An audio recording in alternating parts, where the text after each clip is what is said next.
Hoy tengo frente a mí a un hombre cuya historia demuestra que el éxito verdadero no se hereda, se honra.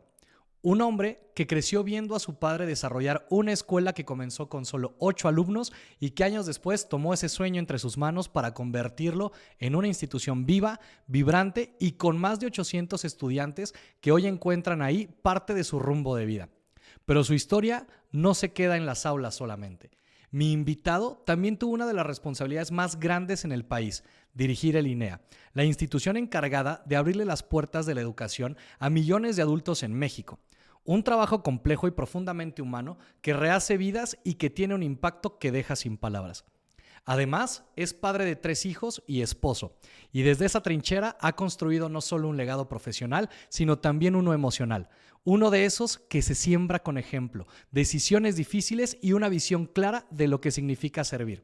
Hoy quiero conocer al hombre detrás del director, al hijo detrás del legado, al líder detrás de las cifras y al ser humano que entre caídas y logros ha aprendido que educar no solo transforma a otros, también transforma a uno mismo. Es un honor tener en este espacio a Juan de Dios Castro Muñoz.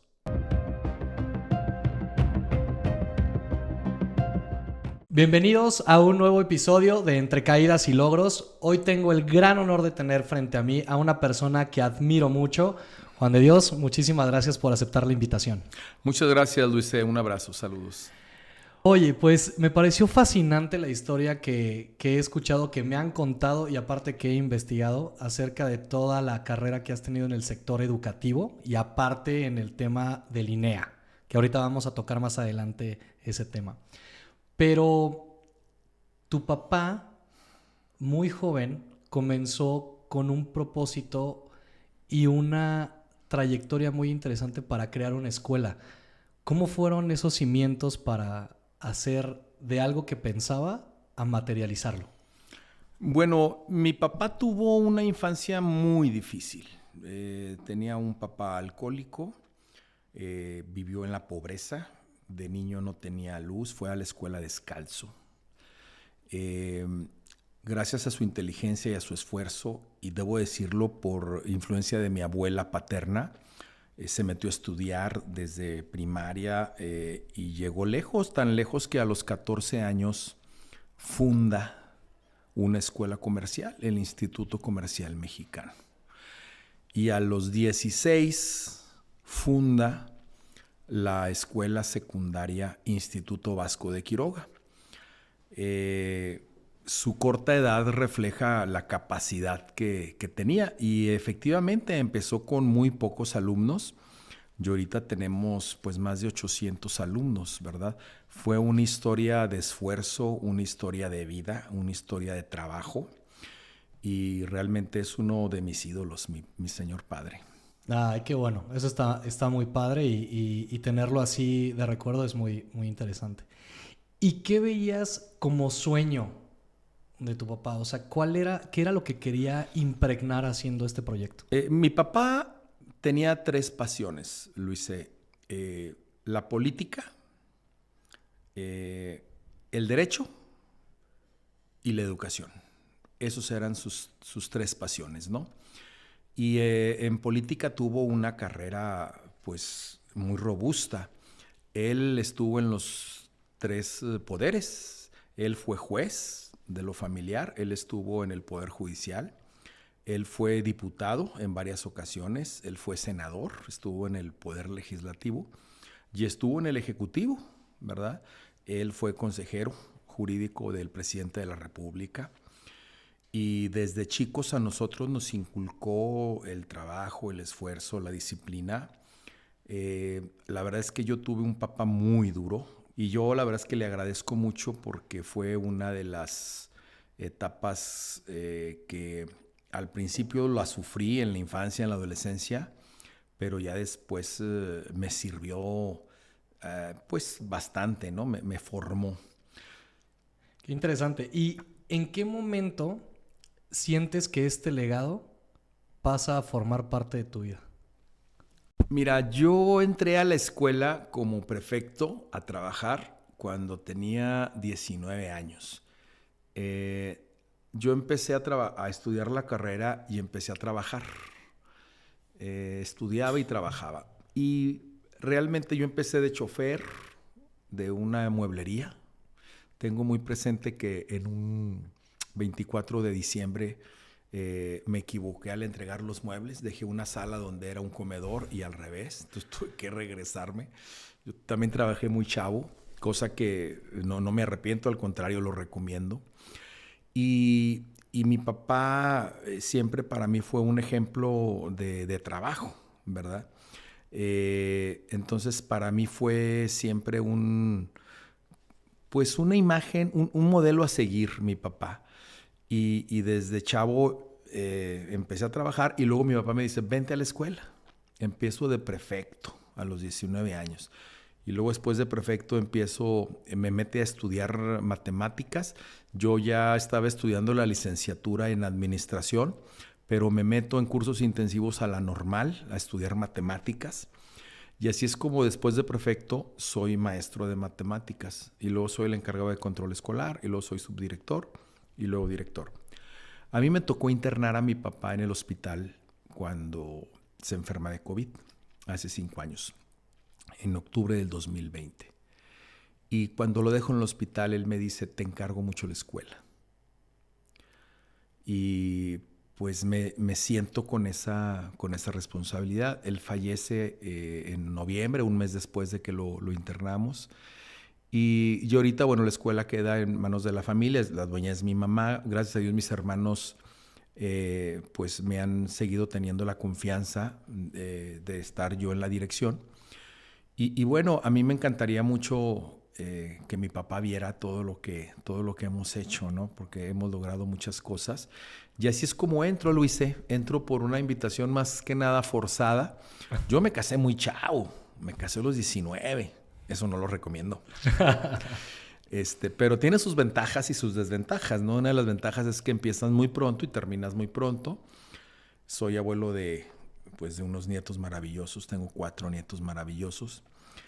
Y el meterme a la escuela tan joven, pues de alguna manera me sirvió porque tenía la energía, la fortaleza y la capacitación y la sombra de mi papá que me ayudaba a cómo hacer las cosas, ¿no? Entonces creo que por eso la institución ahorita está donde está, por el esfuerzo de todos los que estamos ahí. Y cuando asumes esa dirección, ¿qué miedos y obstáculos internos encuentras y como reto hacia ti? O sea, como para asumir esa dirección. Pues mira, cuando yo entro de director, muchos de mis subordinados me habían dado clases a mí. Me habían dejado castigado a mí cuando yo era adolescente. Y conocían cómo era yo de estudiante, que la verdad era, en esa época de la secundaria sobre todo, fui muy mal estudiante, fui muy inquieto, ¿verdad? Entonces, de repente, esos maestros que me dieron clases, que me conocían cómo era de amenaza, pues ahora resulta que yo soy su jefe. Entonces, creo que esa es una de las principales dificultades que me enfrenté cuando empecé como director. Y otra dificultad también fue la edad, ¿verdad? Porque yo era muy chavo y tenía, pues de prefecto, yo tenía alumnos que les llevaba 3, 4 años, ¿verdad? Yo tenía 19 años y tenía alumnos pues de 16, de 17. Entonces, imponerme como figura de autoridad pues era difícil, ¿no? Yo incluso tenía que vestirme muy formal para aparentar más edad, ¿verdad? Entonces sí fueron una de las dificultades que tuve al inicio. Y cuando ya estás en esa parte de director, digo, supongo que hubieron decisiones difíciles que tomar. ¿Cuál fue la decisión más difícil que recuerdas asumiendo esa dirección? No, pues la verdad es que hubo muchas, pero fíjate que había la posibilidad de comprar el terreno que estaba enfrente de la escuela y yo le sugería a mi papá, mejor vamos a comprar un terreno por el periférico para hacer un campus pues más grande, ¿no? Obviamente mi papá dijo que esa opción no. Y yo, bueno, le insistimos en el tema de comprarla. Mi mamá también ayudó mucho, el terreno de enfrente para un auditorio. Y a veces yo como director quería expulsar a un alumno, por ejemplo, ¿no?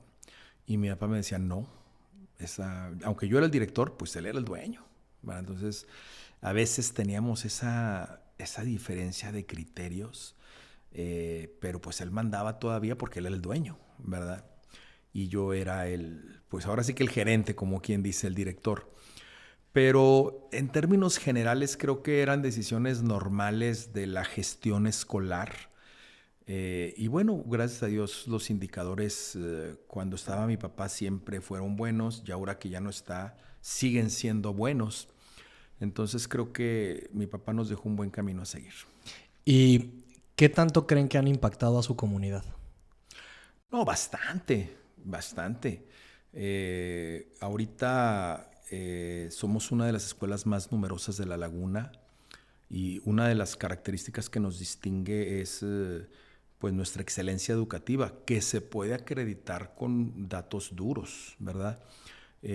Si nos metemos a ver las últimas evaluaciones del Instituto Nacional de Evaluación Educativa, el INE, y los resultados de la prueba Planea, vemos que la Escuela Vasco de Quiroga es una de las mejores, no solo a nivel Lerdo, a nivel nacional.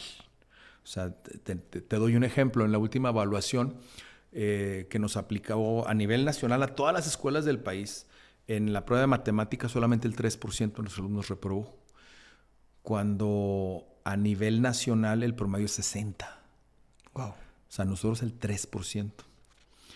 En matemáticas cerca del 40% salen en excelente, ¿verdad? O sea, en las pruebas aplicadas por la autoridad educativa, no las pruebas que nosotros nos aplicamos, no, las que le aplica la autoridad educativa a todas las escuelas del país, la Vasco sale entre los primeros lugares a nivel nacional. Simplemente el año pasado ganamos el primer lugar regional en la Olimpiada Nacional de Matemáticas en Guadalajara. Tenemos 19 años participando. Somos la escuela que más finalistas lleva. Okay. En ajedrez acabamos de ganar el primer lugar estatal, ¿verdad?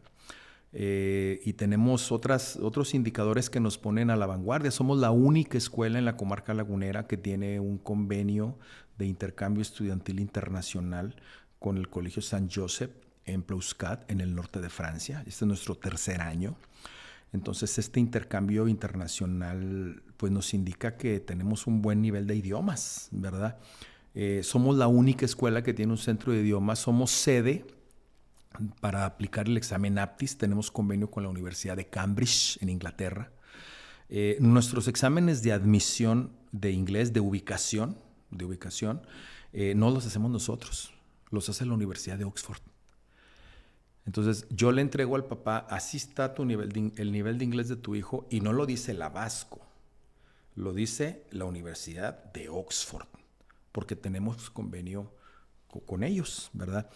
Entonces, somos una escuela que tiene un enfoque, pues, globalizado, tecnológico, humanista, y esto nos ha permitido estar a la vanguardia en el mercado escolar en la comarca lagunera de Durango. Y está muy interesante porque mantener tantos indicadores positivos no debe de ser una tarea fácil. Entonces, ¿por qué se preocupa tanto tú como director como la Vasco como escuela en seguir empujando a un mejor nivel educativo? Pues porque las cosas no están fáciles cuando sales de la escuela.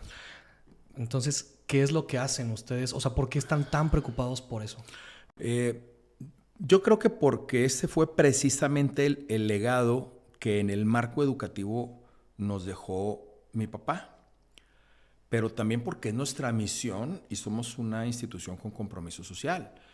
Nuestra misión es dar una educación con innovación y excelencia académica, desarrollando en nuestros alumnos habilidades, actitudes, conocimientos, valores y pensamiento crítico que les permita afrontar las dificultades y que les permita influir positivamente en la sociedad.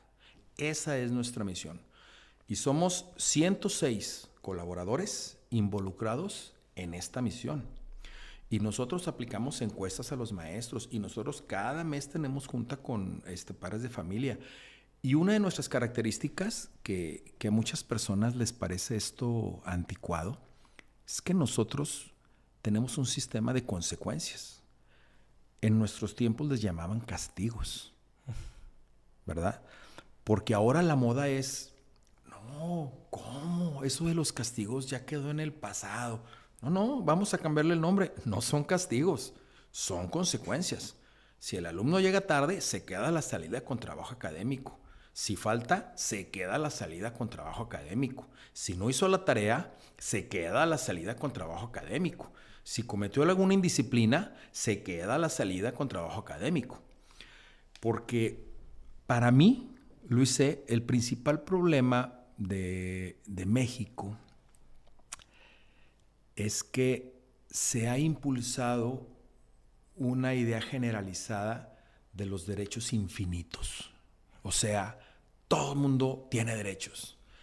Precisamente, ayer creo se cumplió la efemérides, el aniversario de la Declaración Universal de los Derechos Humanos. Ya hay una carta, en primaria hay una actividad que vamos a leer la Carta Universal de los Derechos Humanos, ¿verdad?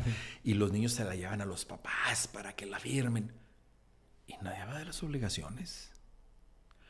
Te doy un dato que a mí me llamó la atención. Si leemos la Ley General de Educación, encontramos 68 veces la palabra derechos de los estudiantes. 68 veces. Derecho a la alimentación, derecho a la no violencia, derecho a la sexualidad, derecho... 68 veces la palabra derechos para los estudiantes.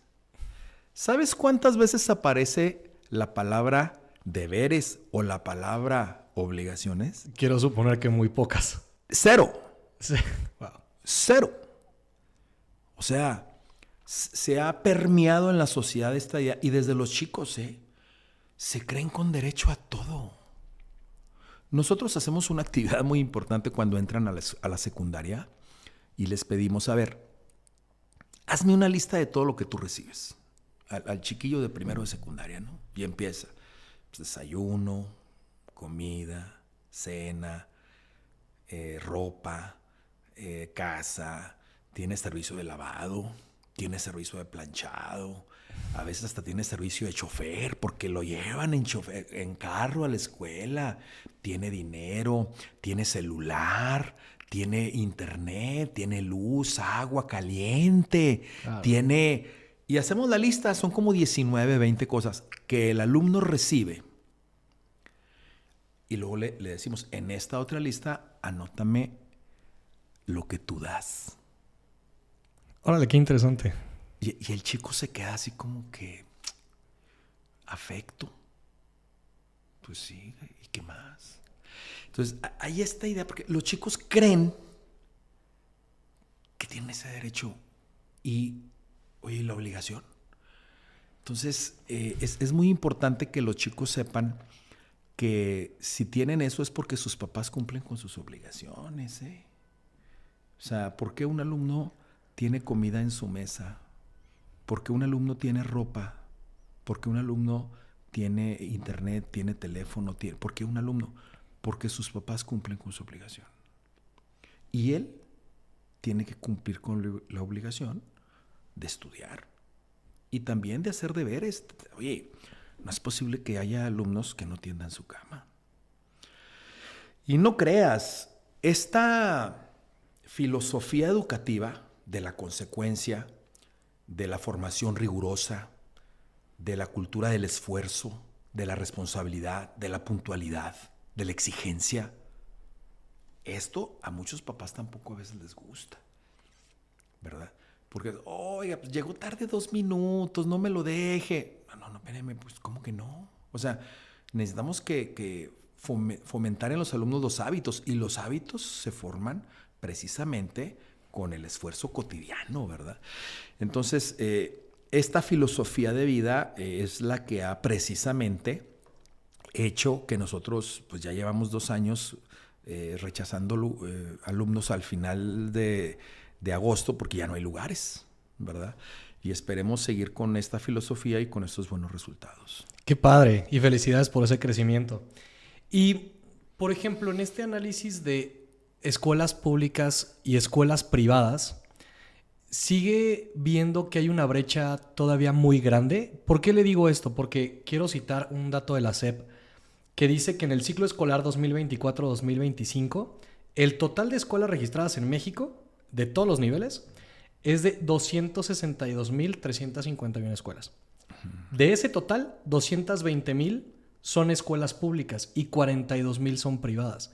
O sea, hay una brecha muy grande entre cuántas públicas y cuántas privadas hay. Pero hoy en tema educación, ¿sigue habiendo esa brecha tan importante o cree que han impulsado también en tema de gobierno el crecer a la par de una privada?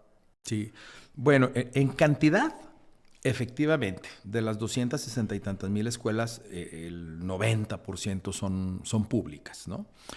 Hay que aclarar el nivel, porque hay nivel básico, hay nivel medio superior y nivel superior. Por ejemplo, en universidades sí no hay tanta diferencia, porque hay muchas universidades privadas. Incluso, la verdad, el gobierno solo no podría atender educativamente a toda la población. Ahora, hay una diferencia en cantidad de escuelas, eso es evidente, ¿no? Pero también hay una gran diferencia en la calidad educativa. Si revisamos los resultados de la prueba Planea y de la prueba PISA, vemos que hay una diferencia muy marcada. La educación particular tiene mejores resultados académicos en términos generales. Por supuesto que habrá una que otra excepción, pero en términos generales, la educación particular, las escuelas particulares, tenemos mejores resultados que las escuelas públicas. Y es muy fácil. ¿Por qué? Pues porque en las escuelas particulares no hay sindicato. Si un maestro falta en las escuelas oficiales, en las escuelas públicas, pues está muy difícil que lo corran, muy difícil que lo corran. En una escuela privada faltas, vas para afuera. Si en una escuela privada no das resultados, vas para afuera. En las escuelas públicas, no. En el sexenio antepasado se modificó la ley para empezar por primera vez a aplicar exámenes de admisión a los maestros para competir por una plaza. Y luego exámenes para evaluar a los maestros.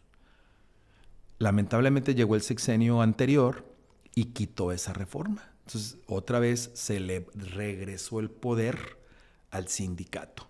Entonces, sí hay una diferencia entre escuelas públicas y escuelas privadas. Ahora, hay que reconocer también que nuestro sistema educativo nacional es uno de los más grandes del mundo. Tenemos de escuelas las 263,000 que manejas, efectivamente, en todo el país hay 250,000 de escuelas. Sí. Tenemos de maestros 2,135,000 maestros. 2,135,000 maestros. El Sindicato de Maestros de México es uno de los más grandes del mundo. Del mundo. Y tenemos 34.8 millones de estudiantes. Para darnos una idea, Chile tiene 20 millones de habitantes. Wow. México tiene, nada más de estudiantes, 34 millones de estudiantes. Otro dato, el INEGI señala en su último censo aproximadamente que 17 millones de personas declararon ser indígenas. Bueno, pues imagínate, tenemos de indígenas más o menos la población de Chile. O sea, sí tenemos uno de nuestros sistemas educativos, es de los más grandes del mundo, pero muy ineficiente. Muy ineficiente porque, te doy un dato, de cada 100 alumnos que entran a primaria, hagan de cuenta que nuestro sistema educativo es como una máquina, ¿no? Entras en primaria y sales en la universidad. Uh-huh. Ese es nuestro sistema educativo. Bueno, de cada 100 alumnos que entran a primaria, 28 salen de licenciatura, de universidad. Entonces, tenemos uno de los sistemas educativos, sí, más grandes del mundo, pero también no tenemos una eficiencia terminal. Es muy ineficaz nuestro sistema educativo. Y esto se debe a múltiples factores, ¿verdad? Sí, estaba leyendo que en un estudio reciente, un 33% de los alumnos del año pasado no superaron el nivel educativo de la generación anterior. O sea, es una brecha impresionante. Y con el dato que estamos viendo de cada 100 alumnos de primaria, solo egresan 28 de la universidad. Y ese patrón, ¿a qué se lo da? A que ya no, o sea, la oferta laboral allá afuera, el que tengas una escolaridad, licenciatura, maestría, doctorado, ya no influye tanto, o cómo el sistema educativo lo está percibiendo. O sea, ¿por qué hay tanta baja en ese sentido? Son múltiples factores. El primero de ellos, el tema del COVID nos pegó mucho. Fuimos el segundo país que más se tardó en regresar a clases. El segundo país.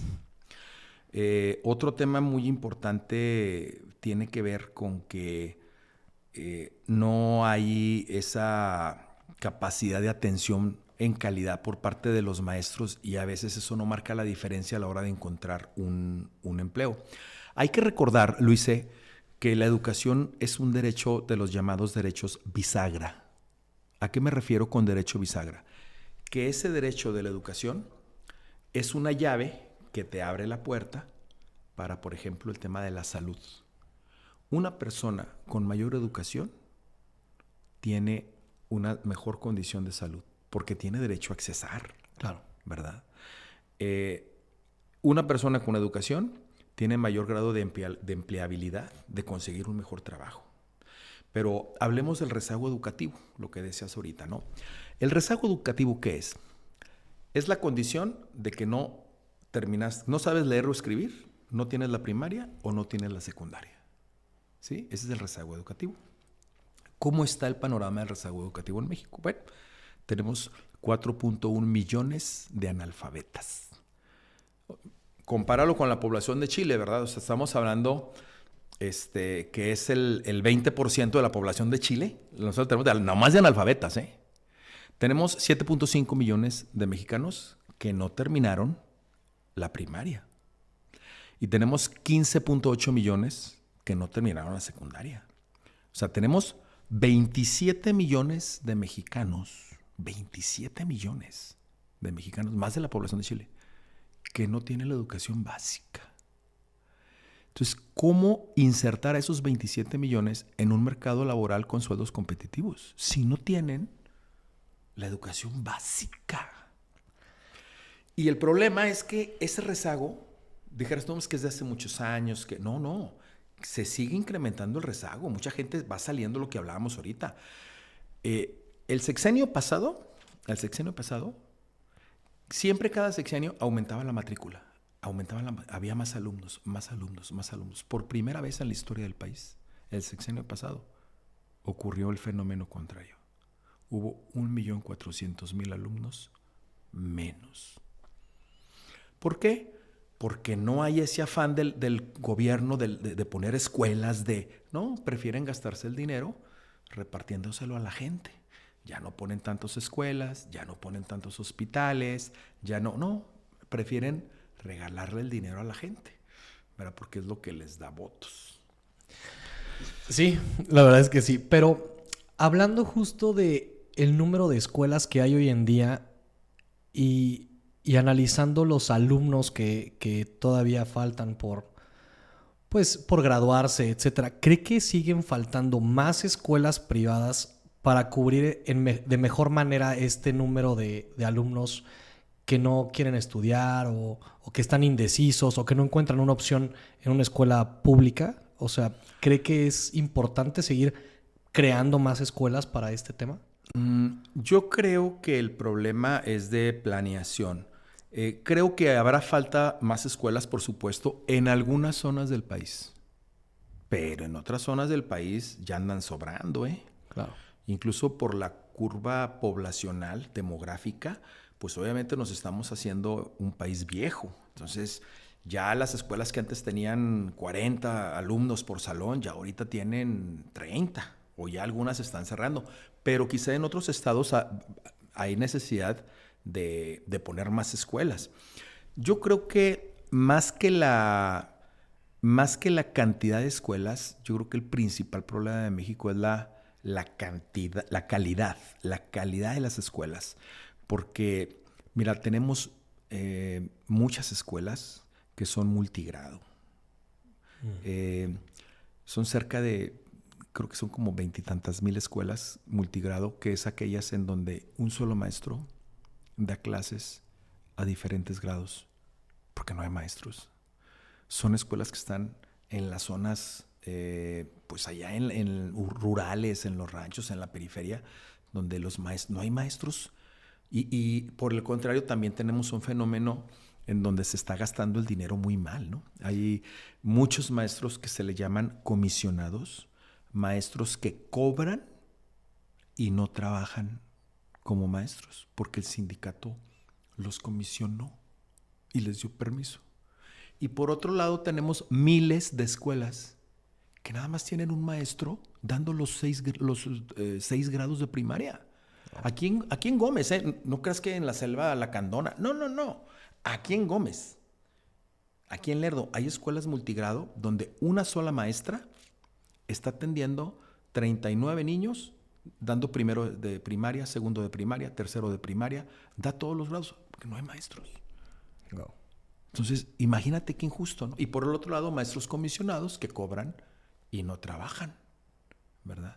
Y parte ahí de un común denominador también es, pues, que ganan poco los maestros, ¿no? O sea, no ganan a lo mejor lo suficiente en el sector público, hablando, pues de cómo vas a querer dar clases y esforzarte y dar tu mayor esfuerzo y compartir conocimiento y querer que las nuevas generaciones que nos van a representar en un futuro no muy lejano den lo mejor de sí si tú no estás cómodo con las pues prestaciones o incluso con lo que te pagan.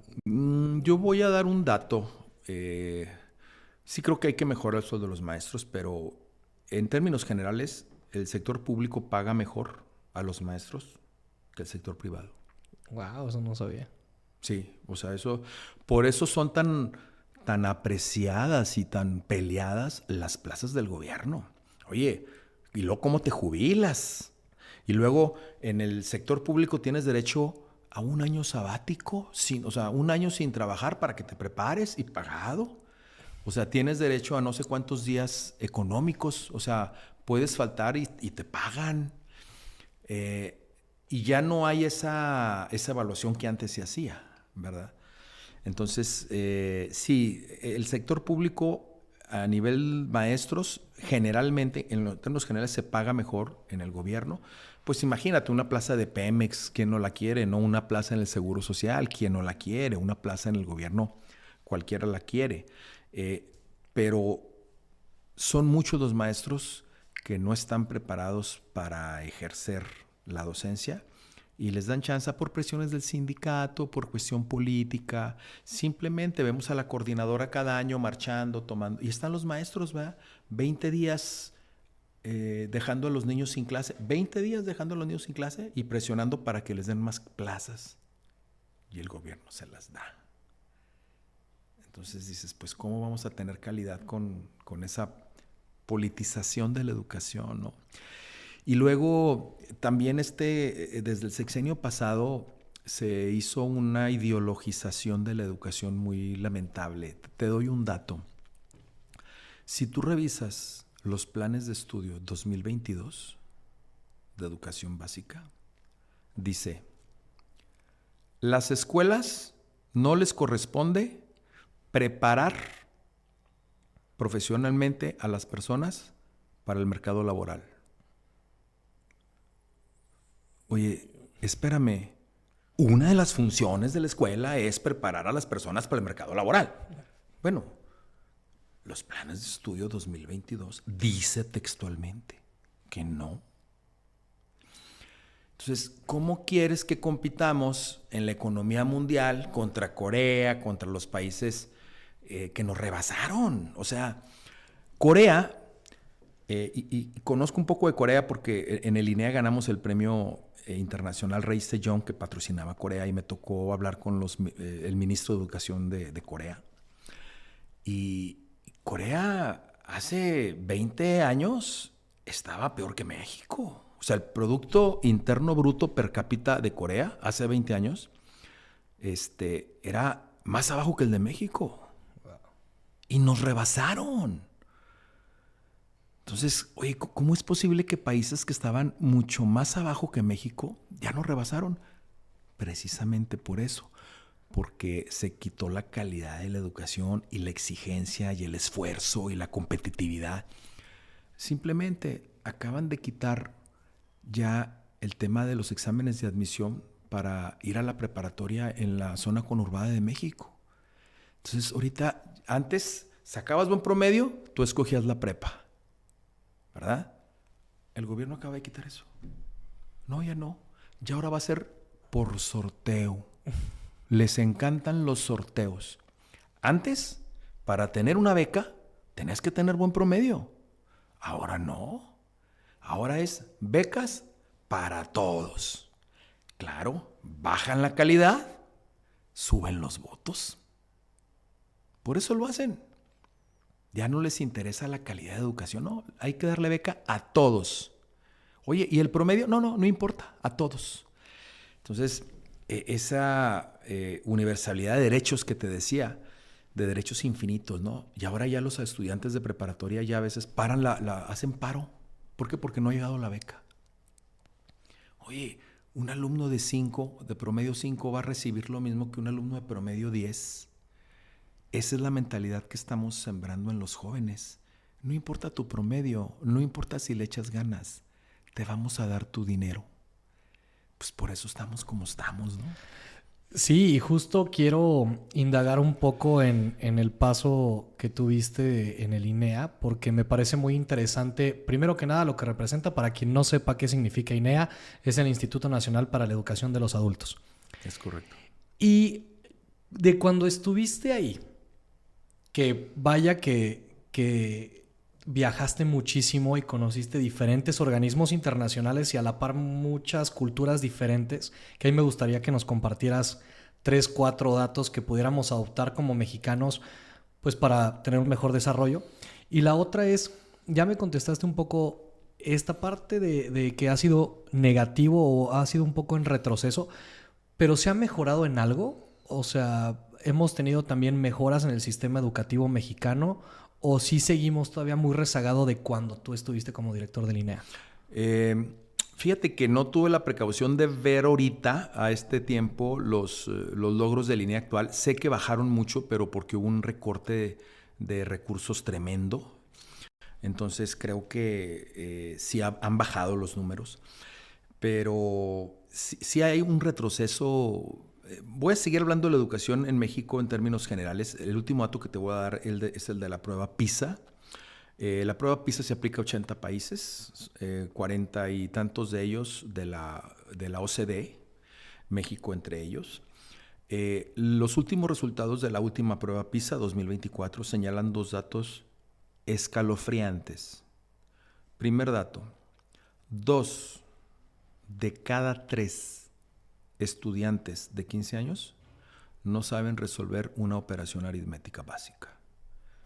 Me refiero a suma, resta, multiplicación. No la saben resolver. 2 de cada 3. Segundo dato, 1 de cada 2, 50%, no comprende lo que lee. O sea, no tiene lectura de comprensión. México está en el último lugar en ciencias de la prueba PISA.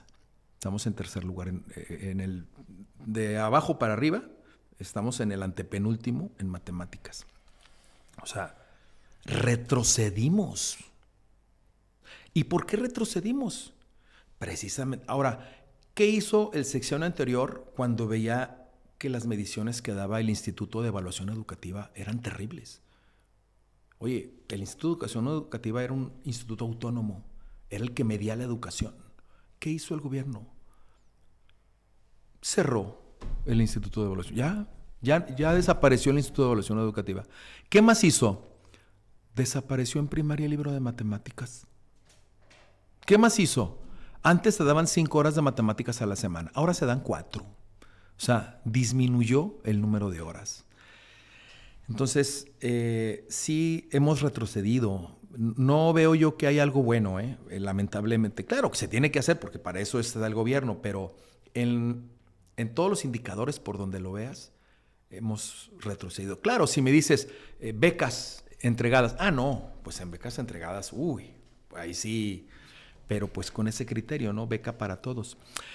En el INEA, yo fui diputado local y luego fui diputado federal.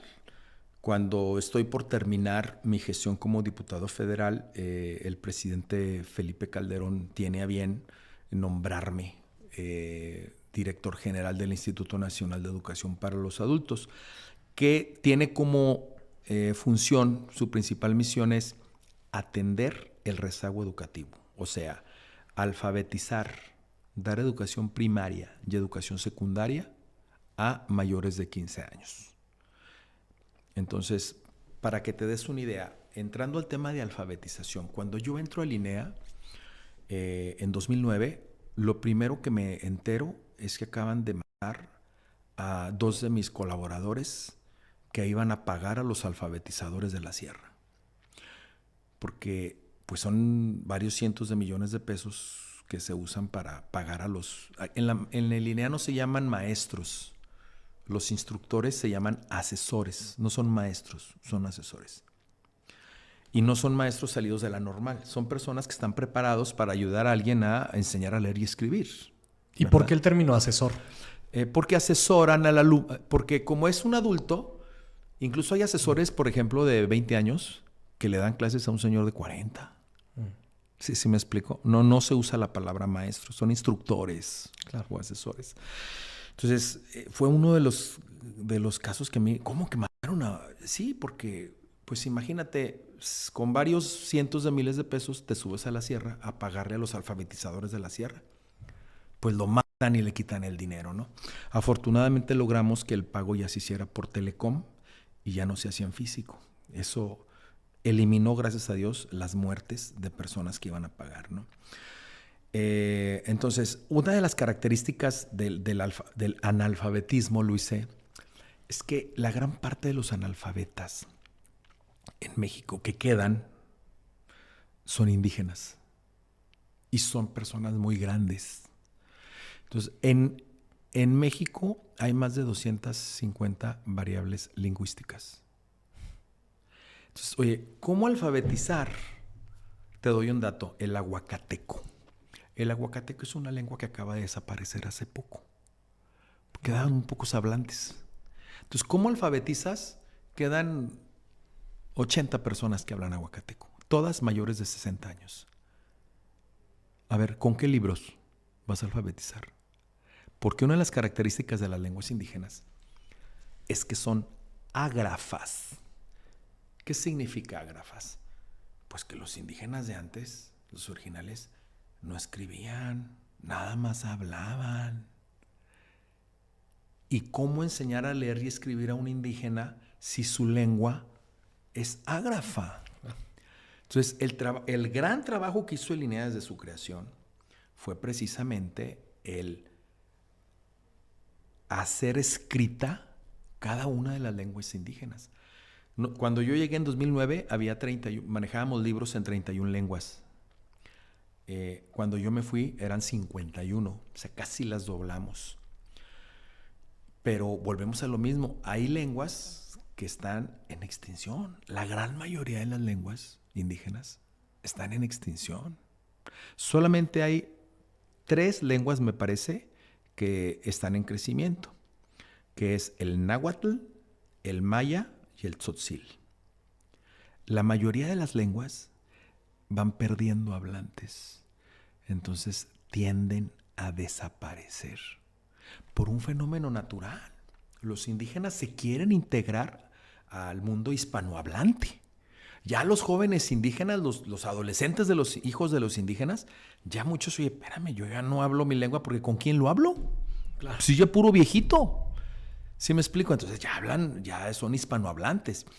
Entonces, el analfabetismo que hay en México, esos 4.1 millones que te digo, la gran mayoría son indígenas. Y gracias a Dios pudimos hacer un buen trabajo aumentando el número de libros en lenguas indígenas y, por ejemplo, las personas ciegas, que no se les llama invidentes, son personas ciegas. Okay. Esas personas, por ejemplo, por primera vez generamos, a nivel Latinoamérica, fuimos el primer país en generar libros en braille para que hicieran la educación primaria en las personas ciegas, en sistema braille, ¿verdad? Entonces recibimos nuestro sistema de alfabetización, fuimos premiados en 2011 con el premio Rey Sejong, que es un premio que da la UNESCO, que está patrocinado por el gobierno de Corea. Y ganamos ese premio precisamente porque nuestro modelo fue ejemplo mundial.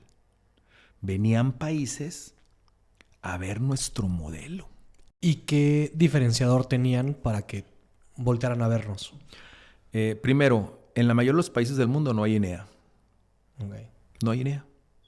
Es la misma Secretaría de Educación. Aquí hay un instituto diseñado específicamente para los adultos. Otro diferenciador que nos potenció y por eso ganamos otro premio, el Premio Nacional a la Mejora de la Gestión, por los exámenes en línea. Aplicamos cerca de 2.300.000 exámenes en línea. O sea, en muchos países todo el examen en línea para los adultos ya no se usa. Ahora, es muy importante seguir caracterizando lo que hace el INEA, porque mire, mucha gente cree que, oye, mi tío no ha terminado la primaria. ¿A poco lo vas a poner a memorizar las capitales de los países del mundo a sus 60 años? No. El INEA tiene un programa de estudios que tiene que ver con las habilidades básicas para la vida. O sea, a nadie le sirve que un adulto de 60 años se aprenda las capitales de los países, como sí se pide en primaria. No, aquí se pide, a ver, ¿qué conocimientos necesitas? Entonces hay conocimientos de salud, ¿qué es la diabetes, por ejemplo? Son libros que tienen que ver con conocimientos para los adultos. Claro. Entonces, el programa de primaria del INEA no es el mismo programa de primaria, de primero de primaria de los niños. Es un programa de primaria para adultos. ¿Sí me explico? Sí. Claro, hay contenidos que sí son obligatorios. Por ejemplo, sumar, restar, multiplicar, leer, comprensión lectora, regla de 3, porcentaje. Eso es obligatorio cuando eres niño, cuando eres adulto, ¿no? Pero hay muchos conocimientos. La ley de la Carta Universal de Derechos Humanos que te decía ahorita, pues no se le va a enseñar a un adulto de 60 años, ¿verdad? Son cosas que le sirven. De acuerdo. Y con base en todos los viajes que se realizó por parte del INEA, visitando, pues a lo mejor países muy desarrollados en educación, como un ejemplo en ese año que estuvo, ¿cuál era el país que representaba un porcentaje muy alto en educación? Es que el tema del INEA es educación de adultos. De adultos, sí. Entonces, en el tema de educación de adultos, por ejemplo, Chile, Argentina también tenían buenos números, pero te repito, a nivel mundial, México fue, y digo fue porque ahorita ya le quitaron muchos recursos, pero a nivel mundial nosotros fuimos el primer país que promovimos con la UNESCO, con el Instituto de Educación de Adultos de la UNESCO, un observatorio internacional de educación de adultos. El INEA, con la UNESCO. Ningún país lo había hecho. Nosotros lo hicimos. Ya ahorita ya no funciona. Me tocó, por ejemplo, esta experiencia que te voy a platicar fue terrible. El INEA, nosotros desplegamos un programa de plazas comunitarias en México. Más de 400 y pico plazas comunitarias en México. Y en Estados Unidos también. Y estas plazas comunitarias teníamos muchas en las cárceles de Estados Unidos. Ahí no había dinero del INEA. Era dinero de los mexicanos que estaban allá y que nos decían, INEA, ayúdame a poner una plaza comunitaria en la cárcel para darle educación a los que están en la cárcel, que son mexicanos, y que están cumpliendo una condena de 10 años y que no tienen primaria. Entonces se pone una plaza comunitaria ahí en la cárcel. También tenemos plazas comunitarias aquí en México, ¿eh? Y por ejemplo, me tocó ir a graduaciones a la cárcel en México y en Estados Unidos. Y me llamó mucho la atención, tuvimos el caso de una persona en Estados Unidos, cuando se le pregunta, ¿tú por qué estás aquí? Y él dijo, mire, no me va a creer, pero yo no cometí ningún delito. Déjeme le platico mi historia. Dice, yo soy hijo de migrantes. Mi mamá, nací aquí en Estados Unidos, en los campos de algodón, aquí en California. Dice, me parió una comadrona, ¿verdad? Y nací en el campo de Estados Unidos, en California. Y ahí nací y ahí crecí. Entonces, yo a los 16 años, yo lo único que sé hacer es recolectar algodón. Llega la migra, me agarra y me dice, papeles.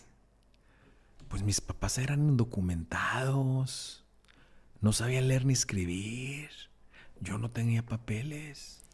Me deportaron y me mandan a Michoacán. Porque la primera vez que te agarra la migra no es delito, te deportan. Me mandaron a Michoacán. Yo nunca había tocado México. Sé hablar español por mis papás, pero nunca había tocado México. ¿Qué hago si en México no conozco a nadie? Pues agarro el ferrocarril, la bestia, y me vuelvo a meter a Estados Unidos.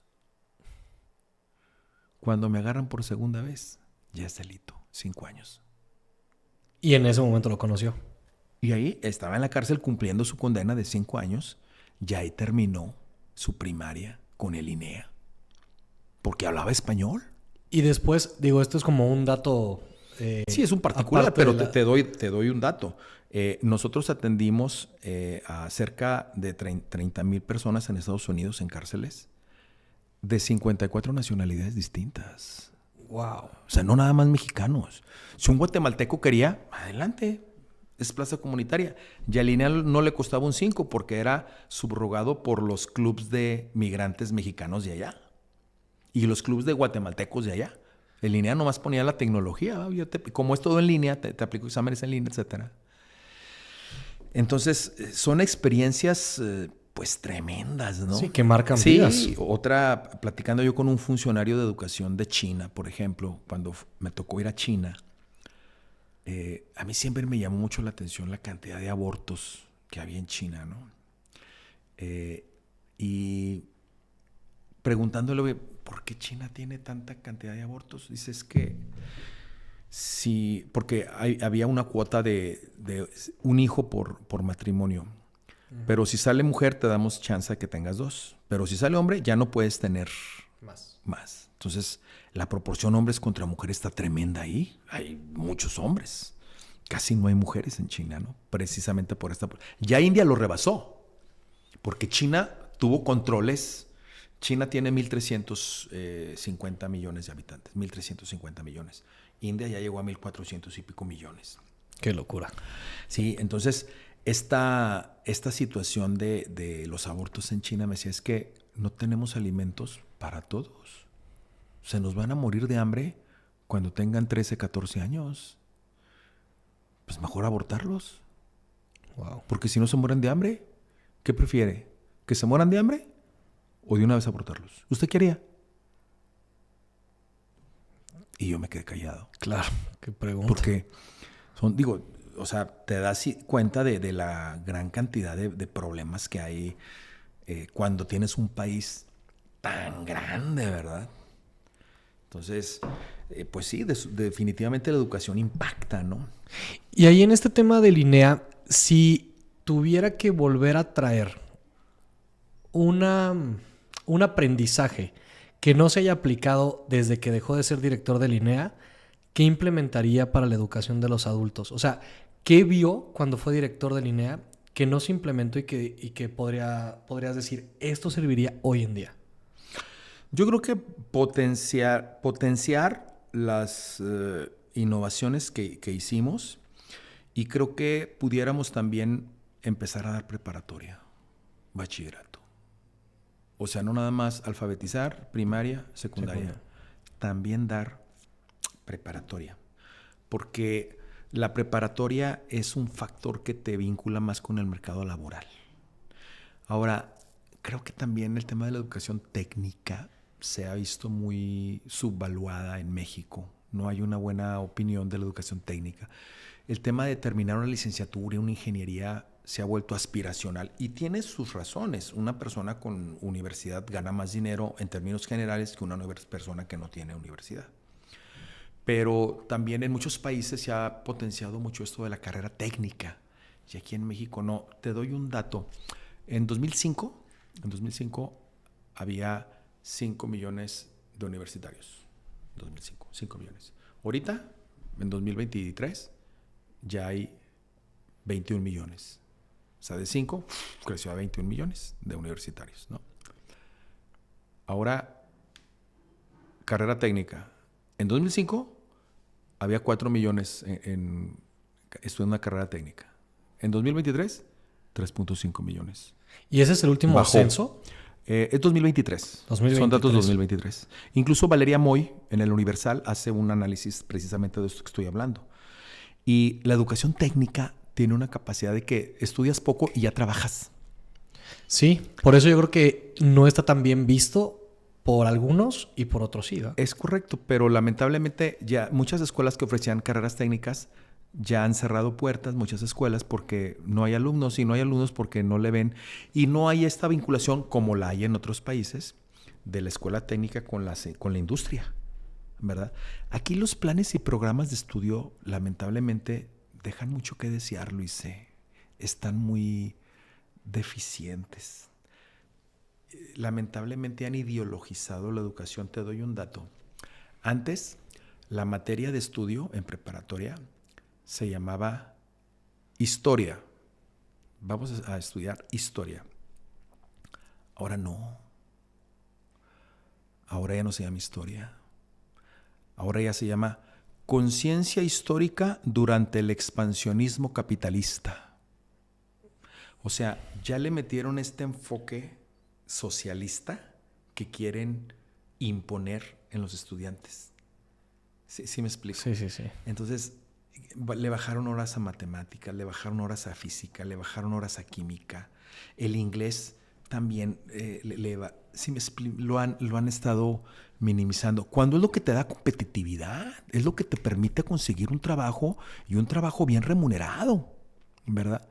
Y no, ya el gobierno le ha bajado la calidad de los contenidos. Como te dije, quitaron el libro de matemáticas en primaria. Y luego traen esta idea de la educación con enfoque de género, ¿verdad?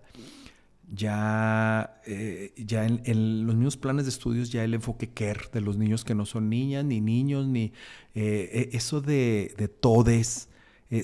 No, es increíble cómo se han fijado en eso y no se fijan en los resultados de la prueba PISA.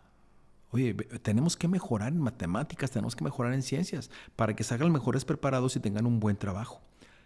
Pero no, al gobierno no le interesa. El mejor programa público es el empleo, pero al gobierno lo que le interesa es repartir dinero, ¿no? Wow, qué interesante. Y ahorita que básicamente ya estamos arrancando 2026, si tú como director pudieras ahora sí que homologar a todas las escuelas a nivel nacional, ¿qué harías como para que se adoptara de inmediato? O sea, pues lo que hacemos en la Vasco. ¿Qué? Que haya responsabilidad, que haya un reglamento de disciplina.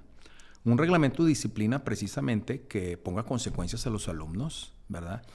Eso de que puedes venir como te plazca, puedes venir vestido como quieras, si llegas tarde no pasa nada, si no traes tarea no pasa nada, uy, pobrecito, te vas a traumar si te castigamos. Eso yo lo quitaría. O sea, yo creo que tenemos que poner una educación exigente con un reglamento donde haya consecuencias, donde el alumno entienda que es responsable de su vida. Y para ser responsable tiene que cumplir con sus deberes. Y que si quiere derechos, primero debe de cumplir con deberes. Con esa idea, por ejemplo, te doy un dato, ¿no? ¿Qué dice el programa de estudios de preparatoria en inglés? Que demos 3 horas de inglés a la semana. ¿Cuánto damos en la Vasco? 8. ¿Qué dice de matemáticas a la semana? 4. Nosotros damos 5 y a los que salen bajos les damos 10 a la semana.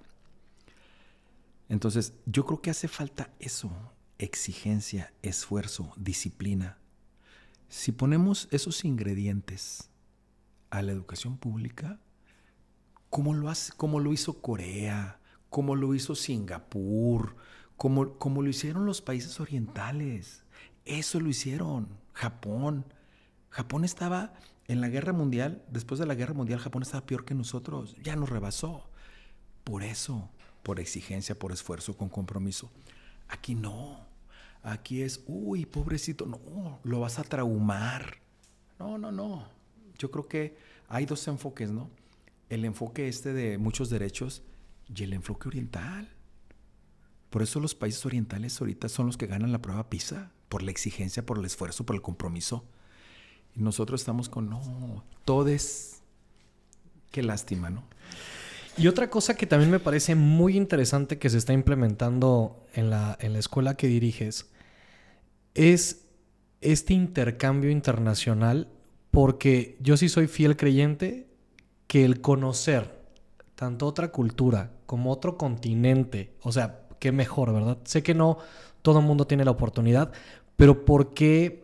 ¿Qué están viendo en esa parte y por qué lo están implementando? ¿Hacia dónde va?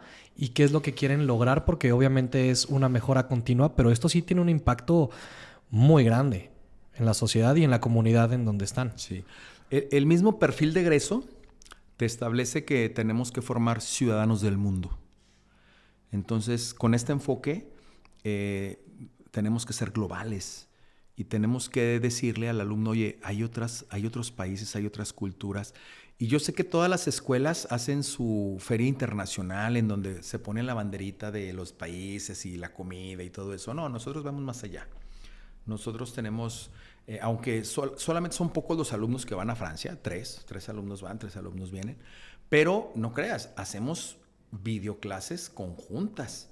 O sea, está el alumno con la pantalla y están todos los alumnos de allá y hay actividades conjuntos de un salón de Francia con un salón de la Vasco. Precisamente para que entiendan las diferencias culturales, sociales, socioeconómicas, ¿verdad? Te doy un dato. En Francia no hay celulares, o sea, no pueden entrar con celulares. Entonces, en Francia no hay uniforme. En Francia no hay honores a la bandera en las escuelas de Francia.